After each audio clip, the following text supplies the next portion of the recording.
Donc je vous disais que cette rencontre était l'avant-dernière rencontre de l'événement Badiou au cœur de Marseille, puisque demain, Alain Badiou sera l'invité du festival des Littorales à 16h sur le bateau Le Don du Vent, où il sera invité à parler cette fois-ci de son œuvre littéraire.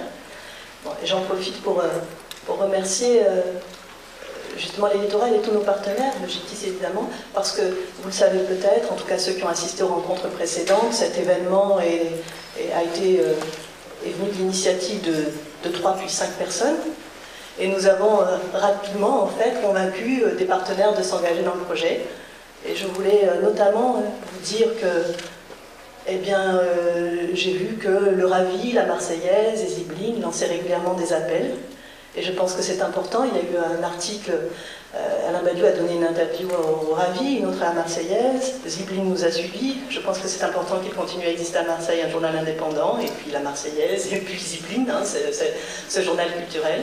À remercier aussi, même s'ils ne sont pas là, le Tourski, puisqu'on y était, les variétés, où on a projeté le film de Sergueï Gaultier, ici, Souffle de vie, avec les ouvriers Extralib, Nestlé, enfin c'était très important comme moment, et puis on est allé aussi à la Busserie, et ça nous a vraiment donné cette impression qu'il était possible dans cette ville, comme on le disait ce matin, de travailler ensemble des gens très différents, des structures différentes. On a aussi été merveilleusement accueillis aux variétés.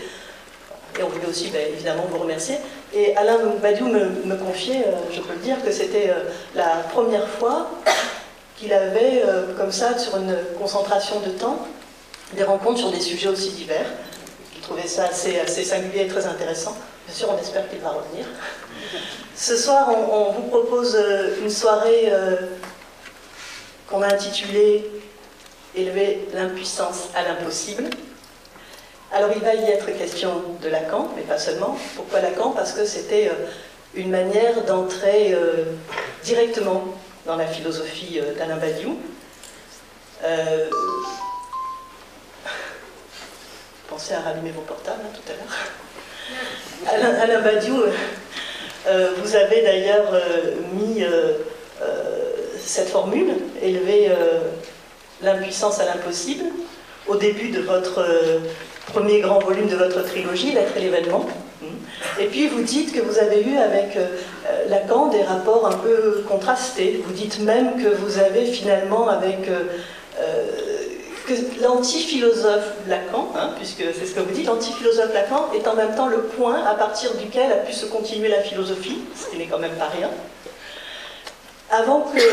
Alors là, c'était juste pour vous exposer pourquoi ce thème, mais vous verrez quand même très vite, je pense par vous-même, comment est-ce qu'on peut faire des développements à la fois politiques, enfin très très nombreux de cette idée.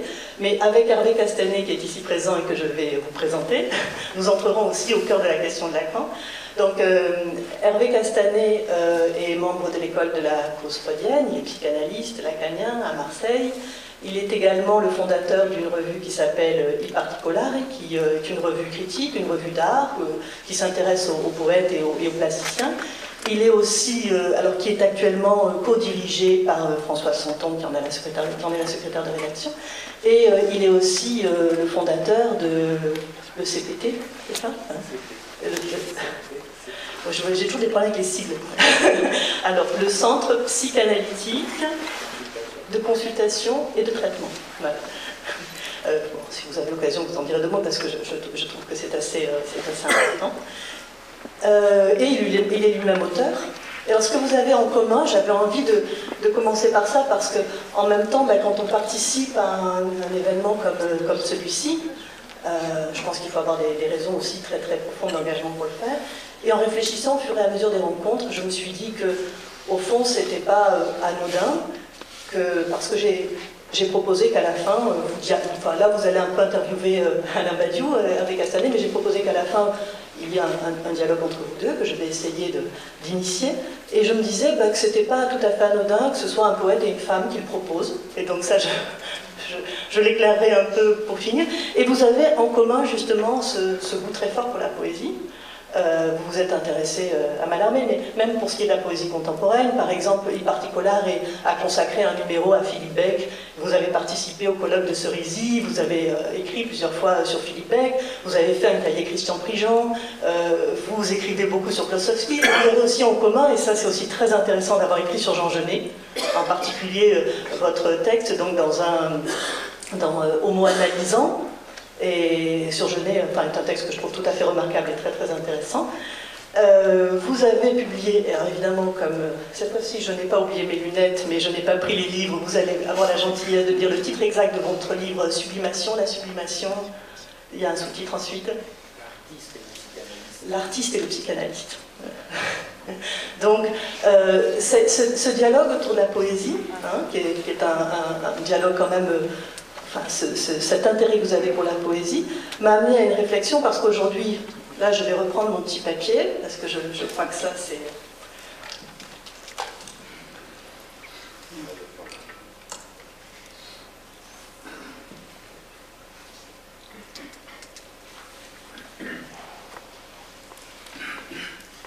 Vous avez écrit, Alain Badiou, quand vous êtes au pied du mur de l'impossible, c'est comme le latiniste Marx aimait le dire, hic brodus, hic salta. C'est ici qu'il faut sauter dans le réel. Autrement dit, il n'y a plus que l'acte qui puisse vous attester comme sujet. Et là, vous avez approfondi une pensée comme le fait Lacan, qui est une pensée de Kierkegaard, qui dit que si on arrive à acculer un homme jusqu'au point où il ne peut que choisir, d'une certaine façon, là, hein, on peut dire qu'il y a cet acte où l'on est attesté comme sujet. Et moi, je me suis interrogée sur l'acte analytique, que je ne connais pas, mais étant, je peux vous le dire là, parce que je ne veux pas du tout faire avoir l'air d'être justement dans l'imposture, hein. Je ne suis ni analysée, ni analysant, ni analyste, donc je n'en parle absolument à aucun titre, je ne vais d'ailleurs pas en parler. Mais je me suis interrogée sur l'acte analytique et je suis arrivée à cette conclusion, qui est sûrement une conclusion de poète, hein, qui est tout à fait provisoire et que je lance ici, puisque mercredi soir, au Tourski, on disait que on avait mis comme thème, comme titre, que toute pensée était un coup de dé, à propos de Mallarmé, et je me disais que peut-être, par ce tranché décisif, dans une certaine forme de poésie, qui n'est peut-être pas la poésie narrative, ni la poésie élégiaque, mais que j'appellerais moi la poésie performative, qui, dans l'héritage des Russes et des objectivistes américains, n'a pas renoncé à transformer le monde et à le dire et à le toucher, et bien par cet acte décisif de trancher, de déceler le sens du vrai, ou le vrai du sens, il y aurait effectivement quelque chose comme la possibilité d'une éruption du réel, d'une touchée du réel, et que là, il y aurait véritablement un acte.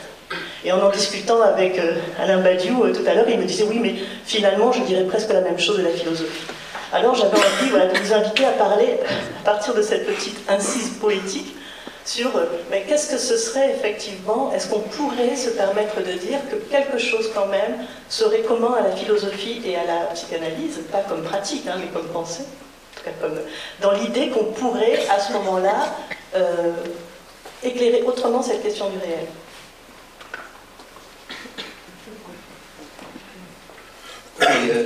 La question de l'existence même d'un acte philosophique est une question difficile, même pour moi-même, parce que j'ai toujours soutenu que, à la différence justement de la poésie, de la science, de la politique, et aussi de la psychanalyse, dans laquelle la notion d'acte est centrale, la philosophie était plus décalée, plus incertaine, et que on ne pouvait pas l'identifier comme une productrice d'accès au réel au même titre que ses propres conditions.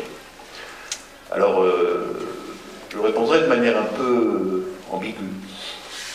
Je dirais, il est certain que dans la tradition philosophique, il y a malgré tout une vocation à, je dirais, déplacer les sujets auxquels on s'adresse. Ça, ce serait une similitude, malgré tout. J'ai toujours été très frappé par un passage du séminaire numéro 1 de Lacan, dans lequel il se demande si à la fin de la cure, c'est une question qu'il pose, il n'y répond pas, si à la fin de la cure analytique, ou au-delà de la cure analytique, il ne faudrait pas, dit-il, engager de longs dialogues sur la justice et le courage, dans le sens antique.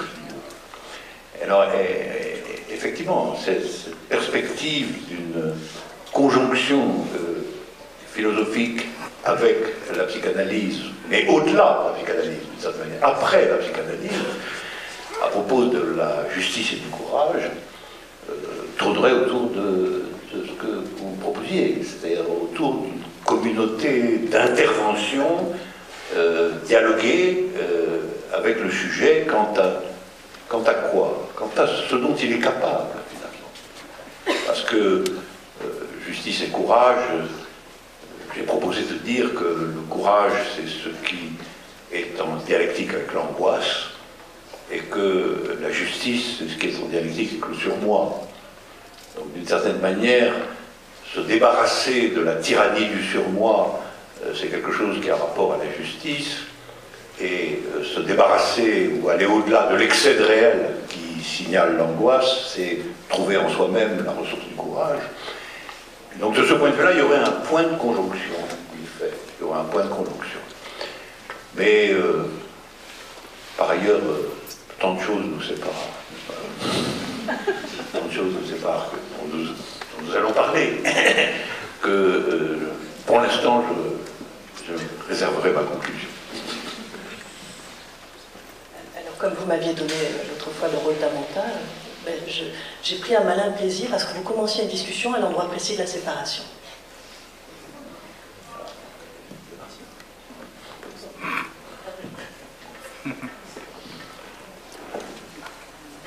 Je commence à dialoguer.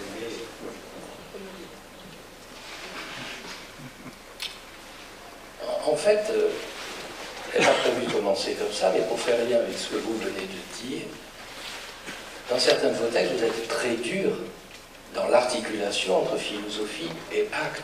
Vous dites même que la philosophie est en retrait par rapport à l'acte parce que son amour de la vérité a le dernier mot.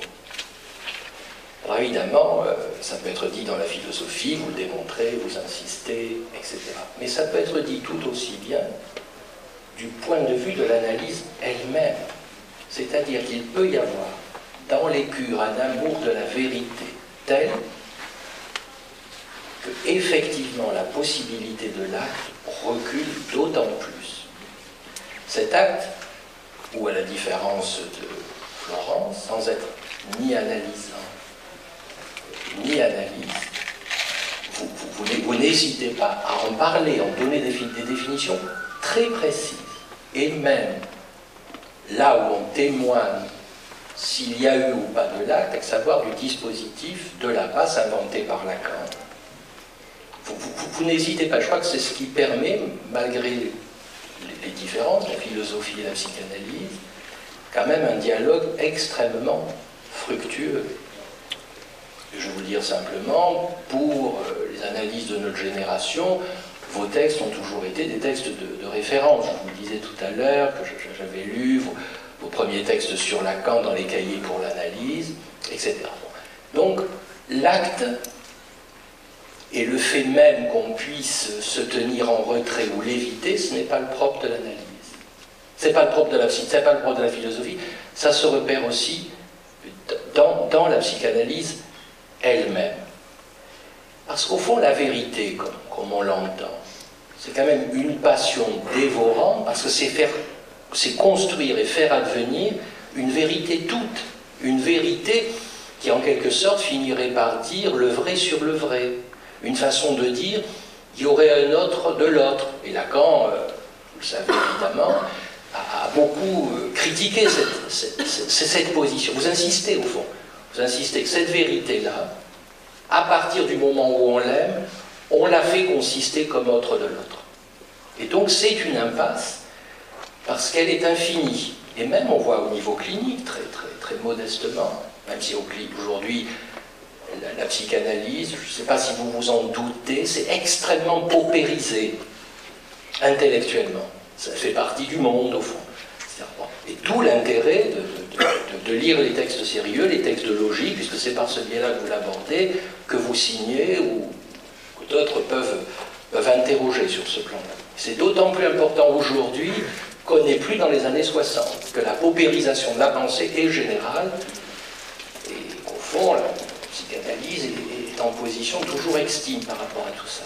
Donc ce que je voulais dire et insister sur ce point, c'est qu'à partir du moment où nous avons une définition avec Lacan, vous citez souvent, de la vérité qui ne serait plus toute, et que vous n'auriez plus le binôme si intime que vous pointez entre la vérité et le sens dans la philosophie, et entre vérité et réel, ensuite il vous faut le troisième terme pour avoir votre triplé, le savoir, effectivement, on obtient autre chose que l'amour. Car l'amour de la vérité, c'est l'amour de la vérité toute. Et à partir du moment où effectivement on a une définition de la vérité qui au fond, première thèse, non seulement échoue à épuiser le réel, à le réduire à des signifiants, mais thèse 2, qu'est-ce que c'est une vérité qui inclut la question du réel? On a la définition lacanienne de la vérité comme midi. Je dis toujours la vérité, c'est comme ça que Lacan commence Télévision. Je ne la dis pas toute parce que matériellement, il voit toute son importance. Je pense surtout dans vos références philosophiques, le matériellement, c'est impossible, les mots y manquent. Je cite de mémoire. Et au fond, là, on a se bouger qu'à partir du moment où, au fond, chacun fait l'épreuve que la vérité, toute liée au sens, c'est une fiction du sens, ça change la donne. Puisqu'on est affronté à un mi-dire de la vérité, qui n'est pas, elle était cornée, il lui manquerait quelque chose, qui maintiendrait donc l'idée d'un tout, comme un sac de bonbons, il manquerait des bonbons dans le sac, mais on sait que virtuellement, il peut y avoir tous les bonbons nécessaires dans le sac, mais qu'au fond, il y a quelque chose qui fait que la vérité n'est pas toute. Et là, on retrouverait peut-être la femme et le poète. C'est-à-dire, du point du dire, vous insistez beaucoup là-dessus, du point de vue du dire, il y a quelque chose qui est toujours, au fond, non nommable, même par la série des dits. Je crois que ça, c'est le binôme que vous faites jouer. Après, je vous demande ce que vous en pensez. Quand vous faites jouer le binôme dire et dit, et que vous dites, et je crois que c'est, permettez-moi une remarque là, personnelle, au fond, vous ne cédez jamais sur la logique. C'est pour ça qu'au fond, on peut avoir un intérêt extrême à vous lire. Vous ne cédez pas, donc vous reprenez la définition lacanienne de l'éthique. Vous ne cédez pas, et pourquoi, me semble-t-il, vous ne cédez pas? Parce que vous consentez à ce que la suite des dits, y compris la bonne formulation, la bonne façon de les mettre en forme, la bonne formalisation, la formalisation juste, ça permet de démontrer le réel. Et que donc la vérité, comme tout éclate. Et ça quand même, c'est un coup que vous donnez à la philosophie. Peut-être votre intérêt pour l'antiphilosophie, c'est d'interroger ce point où l'antiphilosophe essaye au fond de tordre le cou à la philosophie. C'est évidemment cette volonté de l'antiphilosophe de tordre le cou à la philosophie qui m'intéresse au premier chef, bien sûr. Dans la mesure où, après tout, je peux penser de prime abord qu'il s'agit de me tordre le cou. Donc, je suis immédiatement dans une position défensive, mais une position défensive qui consiste à ruser avec l'adversaire. En réalité, si je rebondis sur ce que vous dites, il y a plusieurs points qui me viennent à l'esprit. Le premier, c'est qu'il est très important dans mon dispositif philosophique d'évacuer la notion de totalité.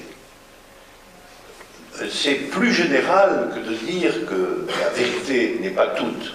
C'est d'une certaine manière en finir avec la catégorie de totalité elle-même, dont on sait qu'il existe une sorte de mathème de son inexistence, puisque on peut logiquement démontrer qu'il ne peut pas exister de multiplicité de toutes les multiplicités. Donc, comme il est possible de démontrer que le concept de multiplicité de toutes les multiplicités est inconsistant, on doit en conclure en réalité, l'idée même d'une totalité de l'être, d'une totalité absolue, est une idée inconsistante et que ceci doit être évacué. Alors c'est un premier point de conjonction. Parce qu'évidemment, s'il n'y a pas de totalité, il ne saurait y avoir non plus la vérité toute. Parce que la vérité toute, on le voit dans les grandes philosophies de la totalité, comme celle de Hegel, par exemple. La vérité toute, eh bien, c'est le déploiement immanent et conscient de soi de la totalité elle-même, de la totalité de l'être. Donc il est vrai qu'il y a ce premier pacte passé avec la psychanalyse, qui est qu'il faut détotaliser absolument la vérité, ce qui chez moi prend deux formes. Premièrement, la totalité comme telle doit être congédiée d'un point de vue logique. Donc en effet, je ne céderai pas sur ce point. Et deuxièmement, chez moi, ça va prendre la forme qu'il n'y a pas la vérité. Il y a toujours des vérités. Donc il y a une pluralisation intrinsèque de la vérité, un pluriel des vérités, qui fait que, évidemment, est ouverte la question de savoir s'il y a une pluralité des vérités, qu'est-ce qui cependant fait qu'on peut leur donner le nom de vérité? Qu'est-ce qu'elles ont en commun, cette pluralité de vérités, pour que le philosophe les nomme vérités, qu'elles puissent être nommées comme telles, dans le registre, encore une fois, qui ne permet pas de les raccorder, de les coller à une totalité. Alors c'est en ce point même que je définis la philosophie, dans son historicité la plus radicale, et que la philosophie, c'est au fond l'exercice qui consiste à remanier incessamment la définition de la vérité. Ce qui n'exige pas qu'elle soit toute, bien au contraire, mais qu'il y ait un repérage nominal, une identification possible de ce qu'on entend par une vérité. Et donc, je définis la philosophie non pas du tout par l'amour de la vérité, et je pense que sur ce point, la critique que la psychanalyse, à travers Lacan, fait de cette position d'amour comme étant en réalité nécessairement l'amour de la totalité, justement, comme étant de façon inéluctable l'amour de la totalité, est une critique tout à fait fondée, tout à fait juste, que j'assume également. Donc c'est pas du tout l'amour de la vérité, même si philosophie veut dire, comme on l'enseigne dans les écoles, amour de la sagesse, bon, et que la sagesse c'est peut-être la vérité, donc, mais c'est la tentative d'identifier, sous condition de l'existence des vérités, ce qui mérite ce nom, ce qui mérite d'être qualifié de vérité. Et de ce point de vue-là, je pense que de même qu'en psychanalyse, la vérité midite est le résultat d'un processus, c'est-à-dire n'est pas une révélation intuitive ou une relation à la totalité, mais se construit dans son dire comme mi-dire. De même, je pense que la philosophie a une histoire, parce que, en réalité, elle est toujours elle-même quelque chose comme un mi-dire de ce que c'est que la vérité, c'est-à-dire de ce que sont les vérités. C'est le mi-dire de l'identification de ce qui mérite le nom de vérité. Et dans tout cela, malgré tout, je suis, pour ma part, établi dans une sorte de complicité, disons-le comme ça, avec l'antiphilosophie psychanalytique, avec la psychanalyse en général.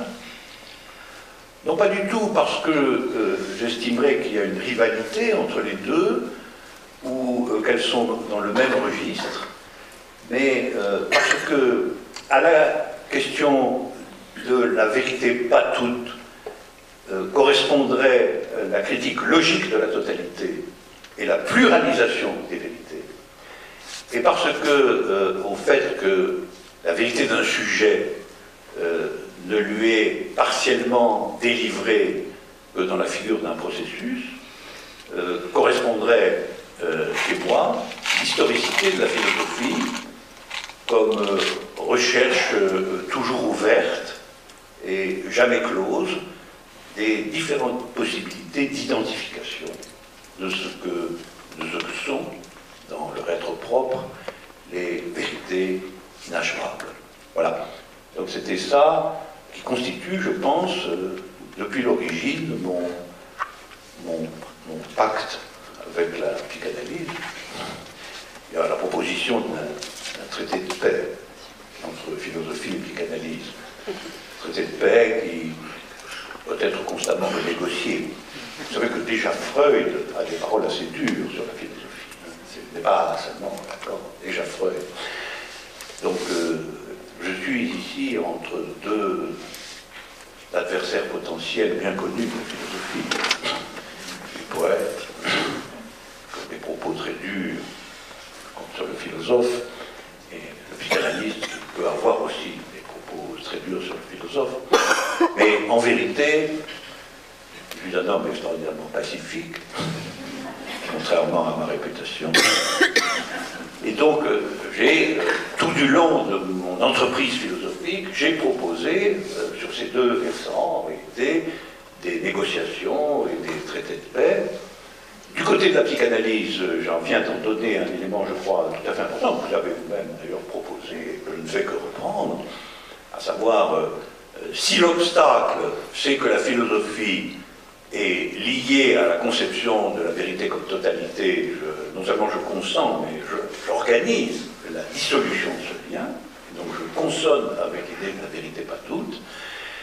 Et du côté des poètes et de la poésie, je consens tout à fait à dire que la fonction langagière du poème détient un acte qui est aussi un acte d'ouverture ou d'accès au réel, de toucher du réel, et qu'en ce sens, à mes yeux, la poésie se laisse identifier comme une des procédures de vérité. Et donc, comme vous voyez, je signe une paix générale.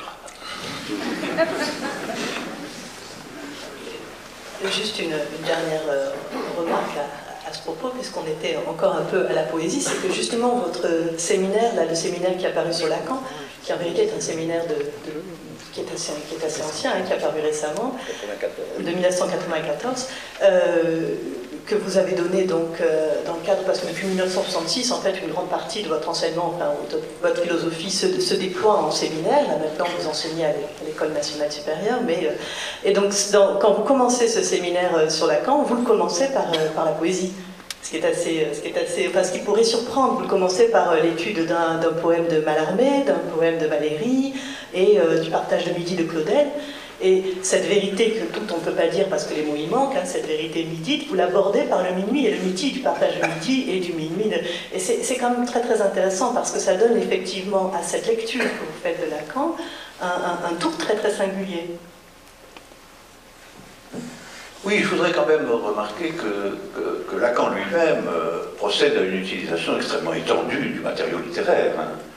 C'est aussi, Freud a aussi ouvert la voie de ce côté-là, mais enfin, Lacan est quelqu'un qui, s'agissant de la poétique théâtrale, a étudié de très près le Balcon de Genet, la trilogie de Claudel, qui a donc Hamlet, qui a donc été dans une intériorité aux figures théâtrales, et pas seulement aux figures théâtrales de l'Antiquité grecque, pas seulement à Oedipe et à Antigone, mais beaucoup d'autres, qui a écrit aussi sur Goethe, ça se présente. Et alors, vous avez raisonné encore bien davantage, si je puis dire. La littérature est un arrière-plan très important de vos études, en particulier le ressort de la sublimation tel qu'il peut se détecter dans la procédure artistique donne lieu à des études extrêmement brillantes de votre part.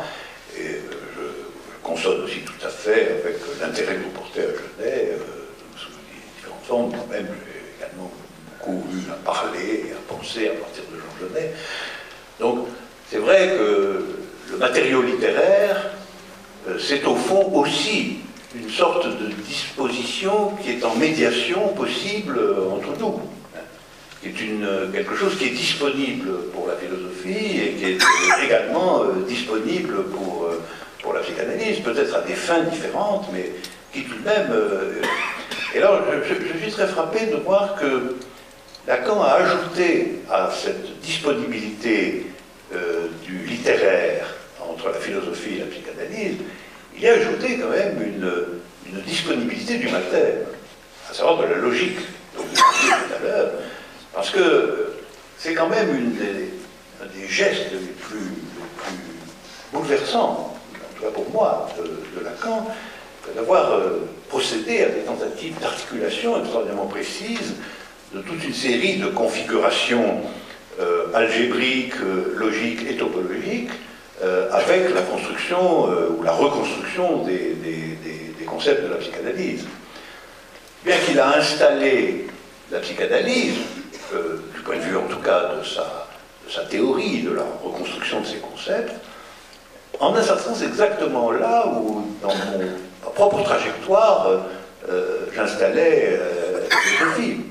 À savoir dans un lieu qui se situe en quelque manière à distance égale de la région du langage la plus formalisée et la plus décollée de la langue usuelle, de la langue, à savoir les procédures logico-mathématiques, et de l'autre côté, de ce qui au contraire est le plus en intériorité, à la puissance profonde de la langue elle-même et de son rapport au réel, qui est le poème. J'ai toujours pensé que la langue philosophique oscille de façon permanente entre la tentation de la formalisation rigoureuse et la tentation du dire politique.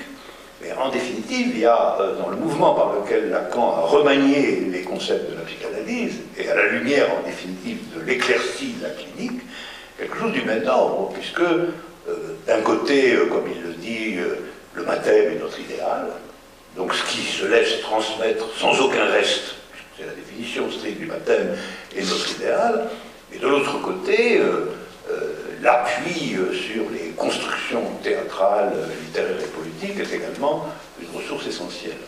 Donc une deuxième figure de voisinage ou de complicité que cette position, en quelque sorte médiatrice de la psychanalyse et de la philosophie par rapport aux différentes ressources du langage. Qu'est-ce que vous en pensez ?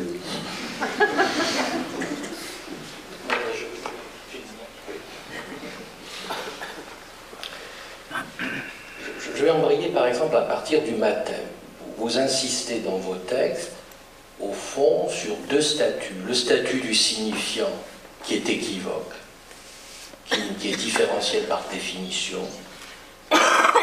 Et dans les imprécations de Camille, les trois Roms qui sont énoncés, eh bien chacun porte un poids différent par le fait même qu'il y en a un qui le précède ou un qui le suit. Et qu'on ne peut pas les réduire simplement à une inscription logique d'une répétition du même, alors que c'est le même mot, Rome. Et deuxièmement, l'exigence du mathème, pour reprendre le mot de Lacan, l'idéal, où vous insistez sur la littéralité mathématique, où la transmission se fait sans aucun reste. Et cette tension-là, que vous reprenez en insistant plutôt sur la dimension du mathème, ça change la définition du signifiant lui-même. Pour la cure, je ne permettrai jamais de parler à partir de la philosophie, mais à partir de la cure, c'est-à-dire au fond que la transmission du mathème, ça nécessite d'introduire un nouveau terme qui va être la lettre. La lettre au sens, au fond, on déconnecte un signifiant de ce à quoi il est articulé, donc il ne signifie plus rien, et il va se repérer, soit comme lettre prise dans une transmission, soit comme, et là il y a quelque chose de nouveau qui surgit, une trace ou une inscription dans le corps. Et là, c'est très important, parce que, qu'est-ce que vous en pensez ? Quand on vous lit sérieusement, comme cela est nécessaire, de par la rigueur que vous introduisez sur Lacan, on voit très bien comment, pour vous, le mathème, au fond, il est non seulement un idéal pour la psychanalyse, mais il constitue même un idéal, me semble-t-il, pour votre entreprise philosophique. de voir comment il est possible de le construire et de le transmettre. Et vous construisez l'acte comme une tension entre le matin et la rencontre d'un corps avec le réel par le biais de l'angoisse. Et vous élevez l'affaire en disant il faut modérer l'angoisse, c'est-à-dire avoir au fond un effet clinique pour que justement le matin trouve sa puissance de transmission. Ça c'est très très intéressant, mais au fond, ce qui intéresse dans ces remarques-là, le clinicien, c'est que ça nécessite au fond de faire cette hypothèse que même lorsque le matin en tant que tel transmet sans reste, il y a un reste. C'est le corps vivant, mais pas simplement. Parce qu'au fond, vous pouvez me dire, mais c'est quoi le corps vivant? C'est la question que pose Lacan. Qu'est-ce que c'est que la vie? On ne sait pas ce que c'est. Sinon que cela, réflexif, se jouit. Et au fond, le clinicien, il s'affronte d'emblée à ceci, c'est que nous sommes des êtres parlants, mais que de parler, à la fois ça mortifie le corps, ça le met sagement à sa place, le nom du Père est là pour bénir tout ça et faire croire à la fiction d'une vérité oedipienne. Parce qu'il faut quand même, on avait ça dans la doctrine, y compris chez Freud. C'est que notre vérité, elle était incarnée au nom du Père. Le Père freudien, et la façon qu'a Lacan de le logiciser, mais c'est au nom du Père, c'est celui-là. Mais en même temps, en ceci qu'il parle, il y a des effets de mortification, ça produit des éléments incorporels, pour le dire à la manière des Grecs, mais aussi ça corporise, c'est-à-dire ça produit l'affect. Tous les passages de radiophonie, mais aussi de l'étourdi que vous commentez, Lacan insiste, la pulsion comme l'écho du langage dans le corps, ou bien le fait que ça produit des bouts de jouissance, c'est là où on n'a plus la totalité. C'est là où on perd l'universalisation que le Père peut ou pouvait incarner, y compris pour chaque sujet, dans sa fiction du sens sexuel. L'absent désigne le sexe, cette phrase que vous reprenez, que vous triturez pour lui faire produire des effets conceptuels, c'est que s'il se repère dans la cuir, que la parole, ça produit des effets de jouissance sur le corps. Et que l'enjeu du matin, bien sûr en tant que tel, par définition, comme vous dites, il est intégralement transmissible sans reste, mais que les restes, les petits tas si l'on veut, dont Lacan dit en 64, sont des équivalents de l'être, il dialogue aussi avec la philosophie, là. Mais des bouts, c'est plus une totalité. Effectivement, ce sont des plus de jouir dans le corps. Là il fait un pas entre 64, c'est l'objet topologique, c'est l'objet presque, c'est l'ontologie lacanienne à propos de la pulsion, alors qu'effectivement, la fin de son enseignement et du temps de l'étourdi et autres, c'est une positivité, c'est-à-dire c'est des bouts de jouissance, des cratères de jouissance, des points de jouissance, des factuels de jouissance. On peut multiplier les métaphores, l'essentiel, c'est de dire qu'il y a des bouts de réel qui, eux, quelle que soit la puissance du matin et sa transmissibilité par la littéralité, il n'en demeure pas moins qu'il reste ces bouts de jouissance et qui font, parce que vous en pensez, qui font que nous tenons dans la vie. C'est notre putain d'existence, pas au sens philosophique, qui fait que là, nous sommes encore vivants, ou pas. Et que, donc, à la fois l'exigence du matin, et le fait que le matin demeure toujours comme un idéal, puisque le corps jouissant au sens où je l'ai défini, c'est-à-dire les effets du signifiant qui affectent le corps, là, il demeure toujours, au fond, en se passant de l'autre. Le corps jouit tout seul. Et que quel que soit le matin, je parle de la cure, pas de la logique, je parle de la vie quotidienne, la vie intime, comme on dit, pas de la logique, même s'il y a cette exigence de logique, qui va contre, au fond, quoi. Voilà pourquoi le logicien, comme dit Lacan, est odieux au monde. Il est odieux au monde pour le philosophe parce qu'il va contre la doxa, et il est odieux à tout un chacun parce que tout un chacun essaye de produire une fiction pathétique où le père joue son rôle. C'est notre fiction, je n'y suis pour rien. C'est notre fonction de lâcheté et d'impuissance imaginaire.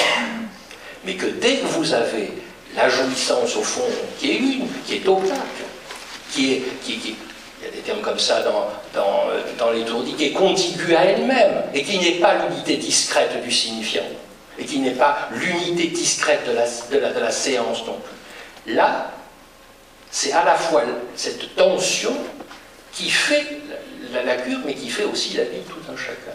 L'exigence du matin, autrement c'est la lâcheté, pour être l'inversion du courage, ou c'est l'endormissement, ou c'est ne rien vouloir savoir, c'est le contraire de ce que vous appeliez au théâtre l'autre soir le réveil du travail, le courage du travail, etc.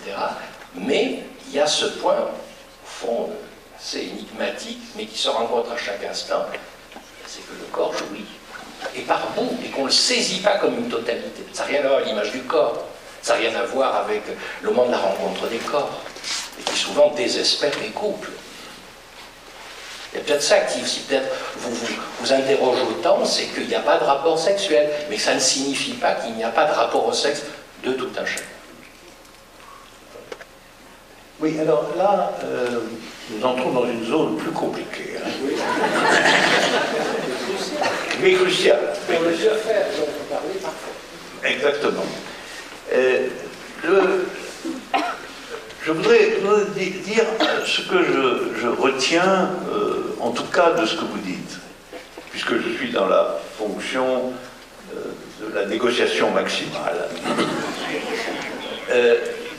Je n'ai pas d'objection du tout à l'idée que dans l'opération ou les opérations qui visent à une transmission intégrale, il y ait une part inéluctable de non-intégrale.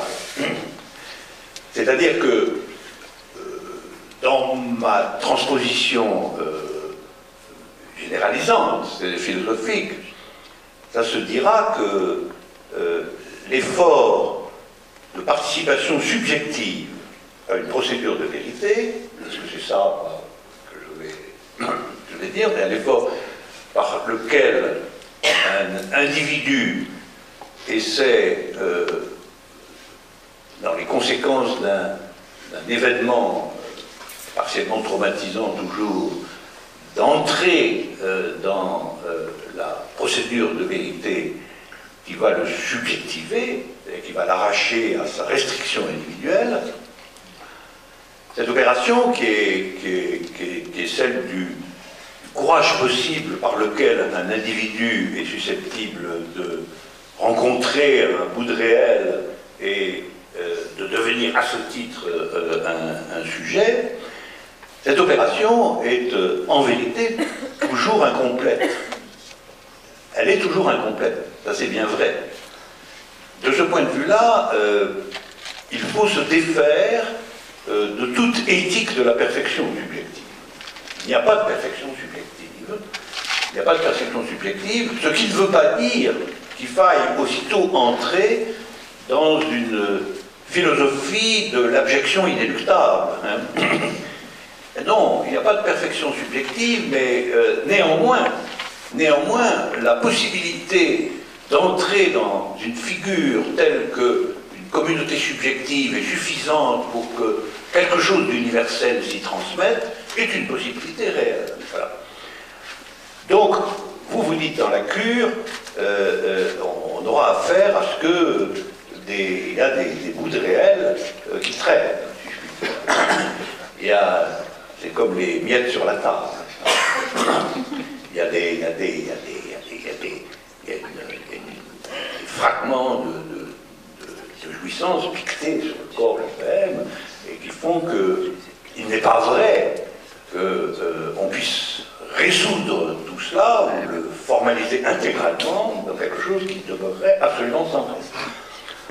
Là, je l'accorderai dans mon registre propre, dans la manière dont je viens de le dire, c'est-à-dire que il est vrai que si radical que puisse être l'incorporation d'un individu à une procédure de vérité, c'est-à-dire au mode propre dans lequel il s'engage dans une rencontre amoureuse ou dans une contemplation artistique ou dans l'écoute d'un poème ou dans un soulèvement politique ou dans la compréhension d'une dispositions scientifiques, quelle que soit la radicalité avec laquelle il opère cela, ça n'est jamais une subjectivation intégrale. C'est-à-dire que quelque chose de la singularité pure de l'individu, qui jouera ici le rôle que vous faites jouer au corps, mais c'est le corps, en fait, toute la singularité matérielle, c'est le corps.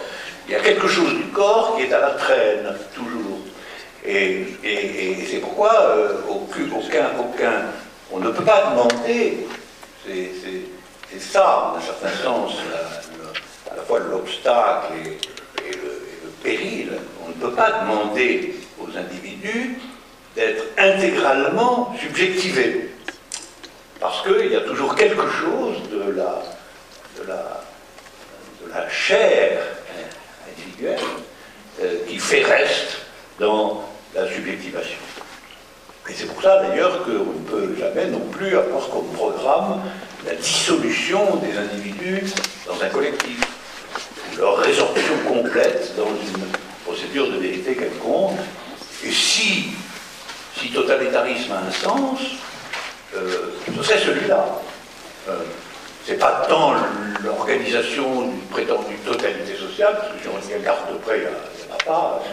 Par contre, c'est une exigence ou un impératif qui dirait répudier en vous sans reste l'égoïsme de l'individu pour vous absorber intégralement dans l'universalité du vrai. Et si on demande cela, on demande en réalité à un sujet de s'identifier à une figure de l'être pour la mort, parce qu'on lui demande d'être sans corps. Donc vous voyez, je pense que sur tout ça, la question qui demeure, me semble-t-il, mais dans notre dialogue, la question qui demeure, c'est... Alors, comment de votre côté, puisque j'ai dit comment c'était du bien, comment de votre côté réfléchissez-vous, pensez-vous ce qu'est l'éthique de la cure? Parce que, au fond, ce que je viens de dire, c'est la conception que j'ai de l'éthique des vérités. Et alors, de l'éthique des vérités, c'est une subjectivation, et cette subjectivation, on admettra qu'elle ne peut pas être sans reste, et que par conséquent, le corps est toujours divisé dans l'existence, fût-elle la plus désintéressée, la plus dévouée, la plus créatrice, le corps est toujours divisé en ce que j'appelle, moi, le corps subjectivable, et puis son résidu, qui est le corps singulier, qui ne s'absorbe pas complètement dans la figure du corps subjectivable. Et alors, ça m'intéresserait de savoir ce que vous en faites des bouts de corps subsistants, finalement, c'est-à-dire de la pulvérulence rebelle, finalement, à la transmission, et plus généralement, en vérité, c'est... Je vais vous poser une question, la question me semble tout à fait naïve, une question de quelqu'un qui, comme notre ami Florence, n'est ni analyste, ni analysant, ni analysé. Je ne pense pas qu'il soit propice à la philosophie de se faire analyser, ça c'est un autre point. Mais ça limiterait trop nos rêves. Mais je vais vous parler sur ce point précis, quel est au fond, alors à ce moment-là, quelle est à ce moment-là l'éthique de la cure, c'est-à-dire, finalement, qu'est-ce que vous pensez qu'on soit en droit d'en attendre?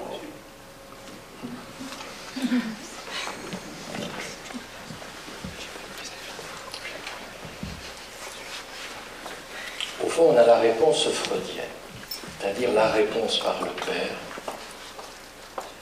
et par l'assomption plus ou moins relative de l'épreuve de la castration. Mais c'est soumis à la logique du Père.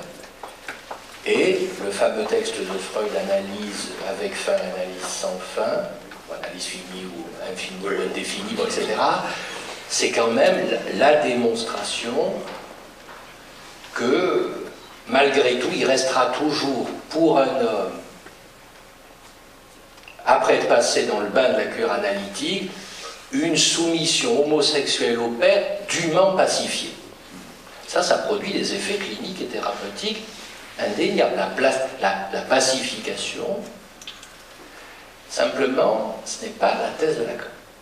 Oui, parce qu'on perd le père.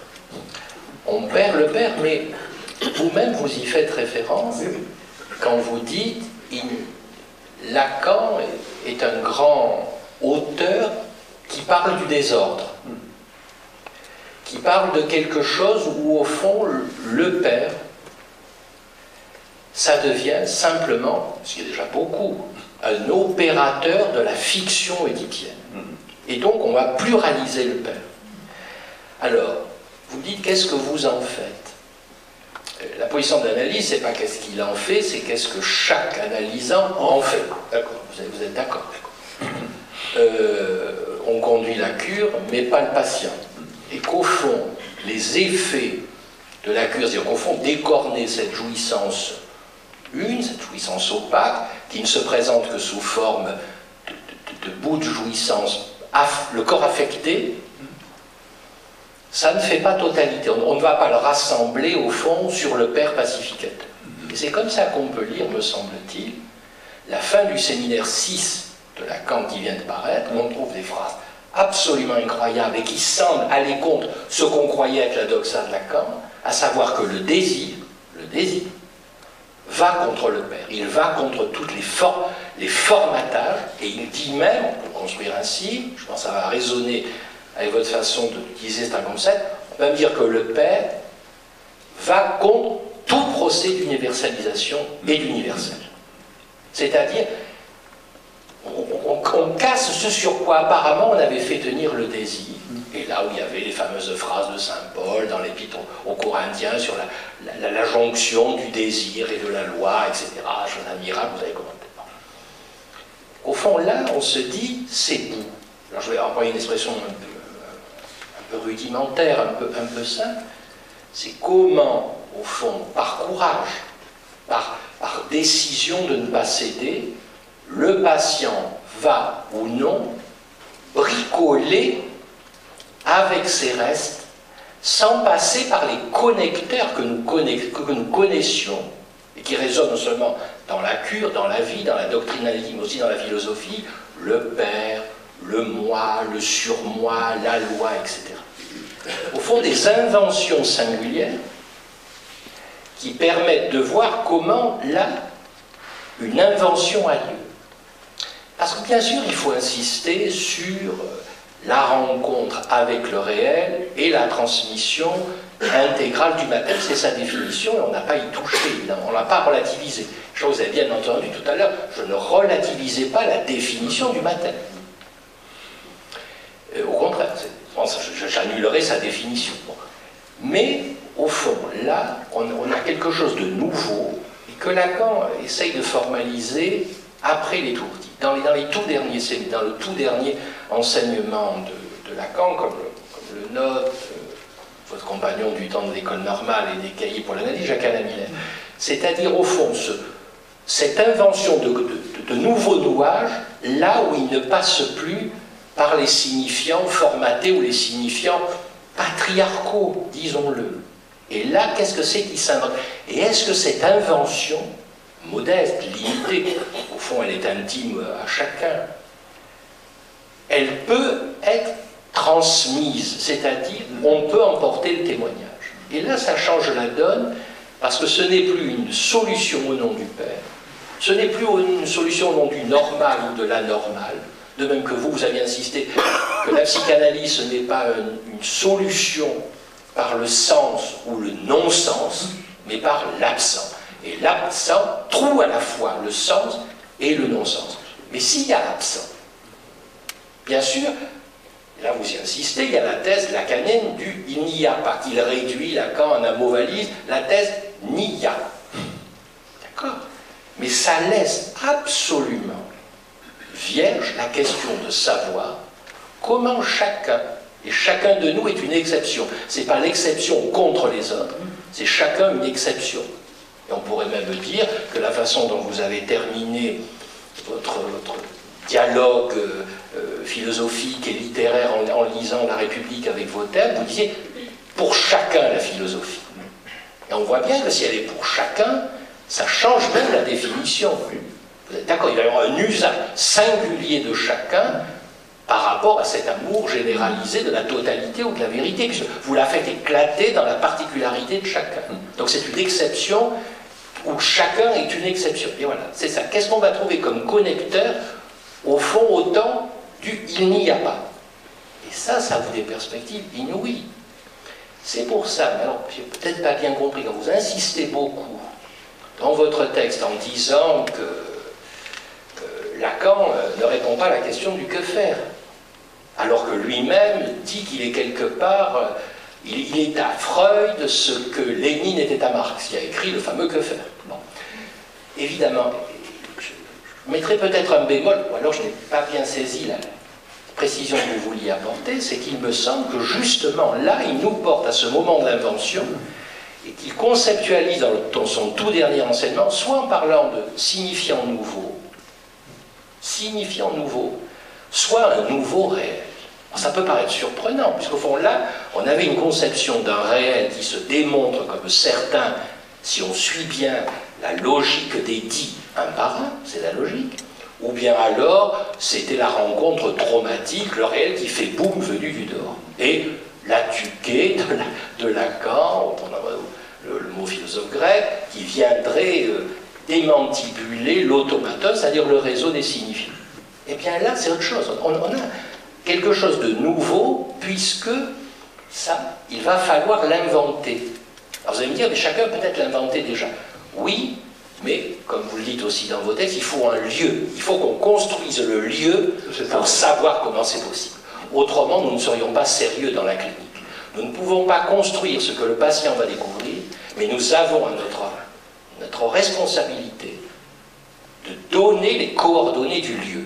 Vous êtes d'accord? Absolument. C'est le lieu du que faire. Autrement, nous sommes à la limite des idéalistes et une façon de tirer la psychanalyse vers une psychologie, que Lacan définit de façon hautaine et à juste titre, c'est la non-extraction du petit A de l'autre grand A. Définition imparable.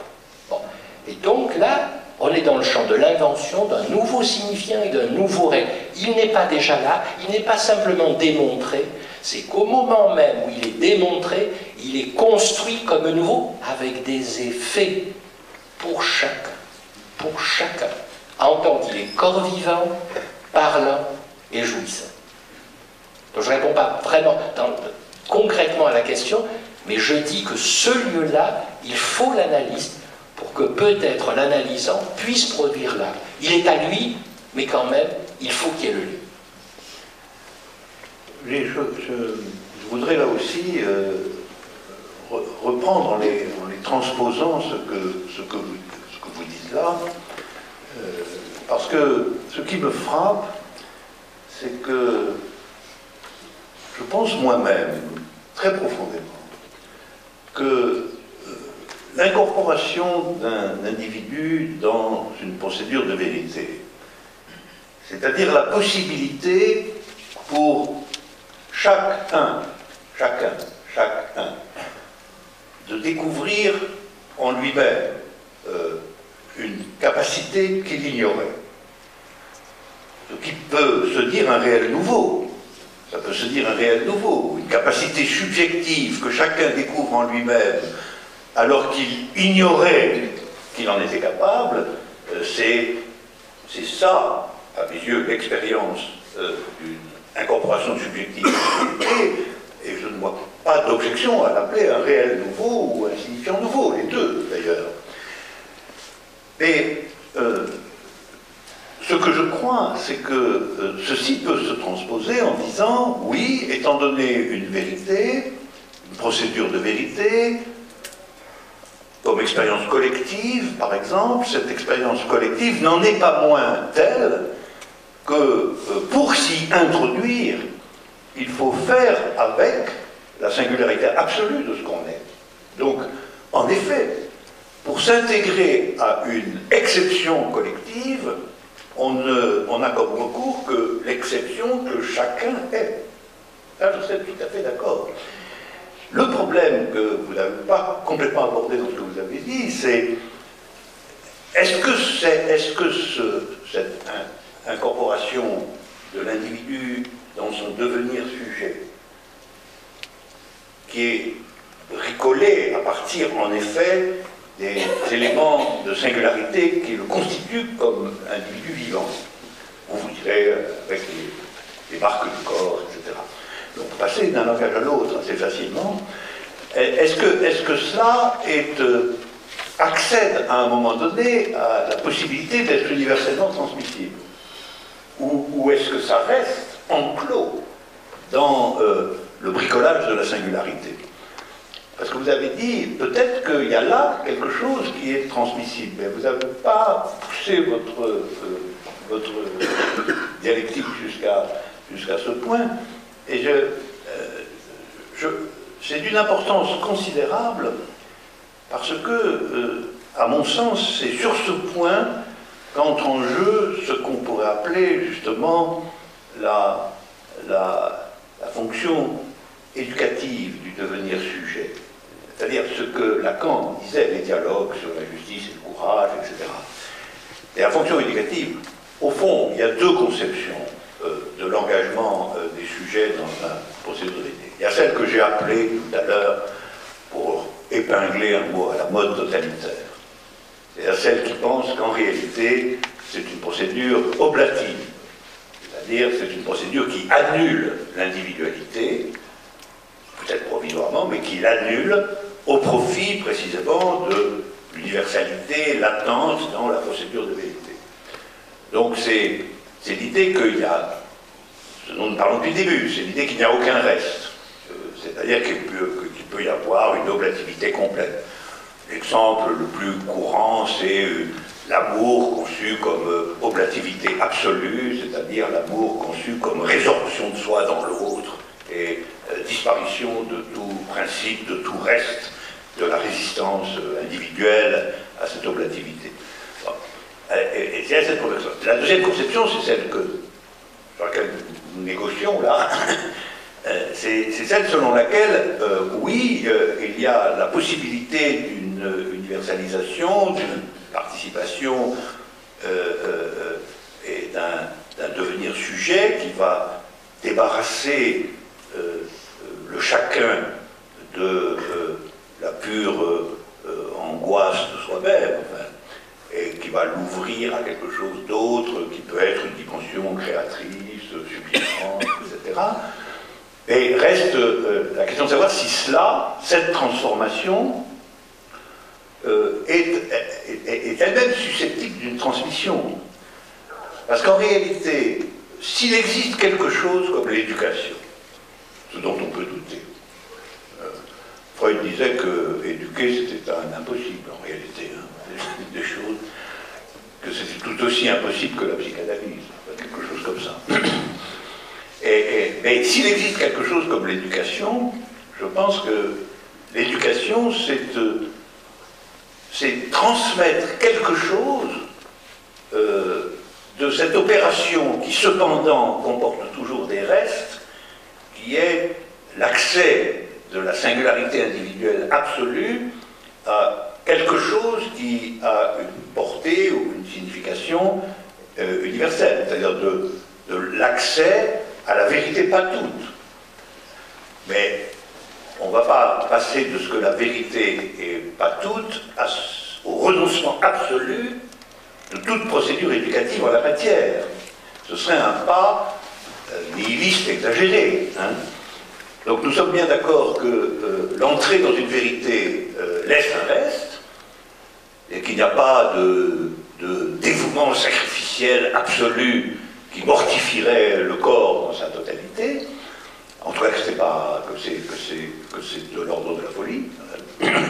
Mais on ne va pas renoncer, cependant, me semble-t-il, au fait que les procédures par lesquelles l'individu ou le corps singulier ou le chacun, appelons-le comme nous voulons, arrive à s'intégrer ou à s'insérer dans un accès partiel à sa vérité, philosophiquement à une vérité non pas en tant que totalité, mais en tant précisément qu'il en appréhende un fragment ou une séquence, c'est ça l'enjeu de l'éducation, être préparé à cela d'une manière ou d'une autre, ou pouvoir connaître certains exemples transmissibles de ce qui se passe à ce moment-là. Alors je me posais la question, est-ce que de ce point de vue-là, vous maintiendriez ce que je crois présent quand même dans Lacan, à savoir qu'il y a non pas du tout une mission éducative de la psychanalyse, mais un effet éducatif dans le champ général de la pensée et de la création, ce qui suppose quand même, non seulement qu'il y ait ce que vous avez décrit, à savoir l'invention par chacun du bricolage par lequel, tout en laissant un reste, il va procéder à un accès nouveau au réel, non seulement ça, mais une possibilité, quelle qu'elle soit, de transmission, peut-être non intégrale, pas nécessairement dans la forme absolue du baptême, mais de transmission de ce qui opère à ce moment-là. Et il me semble tout de même que la passe, c'était la description d'une possibilité de ce côté. Si vous permettez, Alain, et surtout vous, Hervé, parce que vous étiez censé répondre, si vous permettez, comme nous devions ponctuer, et là en fait notre première partie qui devait être courte est devenue très longue, et donc avec ma rigueur de poète, je vais vous proposer que vous gardiez votre réponse pour tout à l'heure. Nous allons demander à Marc Mercier de venir nous présenter le court-film de Pascal Lièvre qui s'appelle Lacan d'Alida. Après quoi, vous répondrez à la question d'Alain, je vous poserai mes deux questions, nous présenterons ensuite l'éternel retour et il y aura des questions à la salle.